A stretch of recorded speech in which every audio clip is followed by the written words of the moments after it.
بسم اللہ الرحمن الرحیم۔ بہن نے دوسرا یہ بتایا تھا، کویسچن کیا تھا کہ کہتے ہیں کہ عورتیں قبرستان نہ جائیں ورنہ مردوں کو بغیر کپڑوں کے نظر آتی ہیں، کیا یہ صحیح ہے؟ نہیں، بالکل غلط ہے، ایسا کچھ بھی نہیں ہے۔ دیکھیں، ہزاروں لوگ ہیں شہدائے احد کے مزارات پہ حاضر ہوتے ہیں،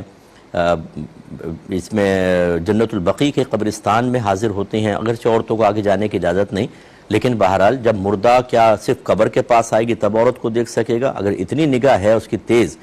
یا اس کو اللہ نے اتنی صلاحیت دے دی ہے کہ وہ قبر کی منو مٹی کے نیچے سے دیکھ سکتا ہے، تو پھر دیوار کے پیچھے سے بھی دیکھ سکتا ہے۔ اسی طریقے سے جنت المعالی کا قبرستان ہے، اور اسی طرح کیا قبرستان میں جائے گا تو نظر آئے گا کہ قبرستان کے پاس سے کوئی عورت گزر رہی ہے، کیا وہ نظر نہیں آئے گی؟ اس کا مطلب ان عورتوں کو قبرستان کے پاس سے گزرنا نہیں چاہیے، بالکل غلط ہے۔ تو یہ اس طرح کی بے سروپا باتوں کو نہ عام کیا جائے۔ یہ ضرور ہے کہ فقہا نے فرمایا کہ پہلے نبی کریم صلی اللہ علیہ وسلم نے منع فرمایا تھا، پھر اجازت مرحمت فرمائی کہ میں نے پہلے تمہیں منع کیا تھا لیکن اب میں تمہیں زیارت قبور کی اجازت دیتا ہوں، کیونکہ اس سے نصیحت اور عبرت حاصل ہوتی ہے،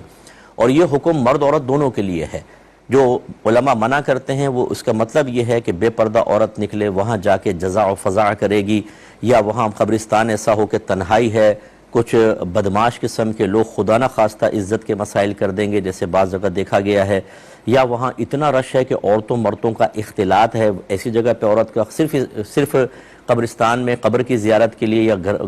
ایصال ثواب کے لیے جانا منع کر دیا گیا۔ لیکن اگر تمام تر قیودات کے ساتھ کوئی خاتون جاتی ہیں، باپردہ ہیں، محرم کے ساتھ ہیں، مردوں عورتوں کا اختلاط نہیں ہے، تو بالکل وہ قبرستان جا سکتی ہیں آج کل کے دور میں، اور جا رہی ہیں، اور لاکھوں عورتیں جا رہی ہیں، اور جس طریقے سے نبی کریم صلی اللہ علیہ وسلم کے مزار اقدس پہ بھی تو عورتیں حاضر ہوتی ہیں، تو اسی طرح دیگر مزارات کے اوپر ان کا استثناء کرنا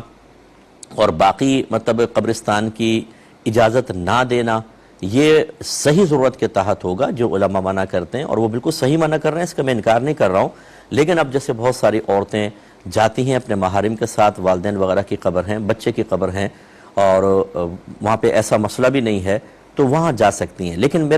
ہم یہ کہتے ہیں کہ قصد و ارادے کے ساتھ نہ جائیں، جیسے وہاں سے گزر رہے ہیں تو ٹھہر کے چلو ایصال ثواب بھی کر دیا، اور وہ بھی اس صورت میں کہ جب آپ وہاں قبر تک جاتے ہوئے قبروں کے اوپر چڑھ کے نہ جائیں، پھلانگ کے، مناسب نہیں، پھر دور سے اپنے باہر سے ایصال ثواب کر لیں۔ اور بہنوں کے لیے سب سے بہتر یہی ہوتا ہے کہ اپنے گھر پہ رہ کے کریں، کیونکہ جب عورتیں وہاں جاتی ہیں تو یہ اپنے آپ کو قابو میں نہیں رکھ پاتی، رو پڑتی ہیں، جزا و فضا کرتی ہیں، چیختی چلاتی ہیں بعض اوقات، تو یہ مناسب نہیں ہوتی چیزیں۔ تو ان تمام چیزوں کو ذرا ذہن میں رکھیے، ہر مسئلہ صرف ایک ہی پہلو نہیں رکھتا، کچھ اس کے پہلو جواز کے ہوتے ہیں، کچھ عدم جواز کے ہوتے ہیں۔ جو علماء مطلقاً یعنی وداؤٹ اینی کنڈیشن منع کرتے ہیں، ان کی نیت بھی اچھائی کی ہی ہوتی ہے، وہ اسی لیے منع کرتے ہیں کہ لوگ، ہم جب کوئی ٹرمز اینڈ کنڈیشنز بیان کرتے ہیں، لیمیٹیشنز بیان کرتے ہیں، لوگ وہ سب بھول جاتے ہیں۔ فلاں مفتی صاحب نے کہا تھا جائز ہے، اچھا کن شرائط کے ساتھ ٹرمز اینڈ کنڈیشنز کیا تھیں وہ یاد نہیں رہی، فلاں نے کہا تھا جائز ہے، فلاں نے کہا ناجائز ہے۔ اس لیے بعد ہم سے لوگ پوچھتے ہیں، مجھ صاحب بس یہ بتا دیں، تفصیل نہیں چاہیے، جائز ہے کہ ناجائز؟ ارے بھائی، ایک دم ہر چیز جائز نہیں ہوتی ہے، ایک دم ہر چیز ناجائز نہیں ہوتی، کنڈیشن سے کچھ چیز جائز ہو جاتی ہے، کچھ ناجائز ہو جاتی ہے، اس لیے تفصیل جاننا بہت ضروری ہوتا ہے۔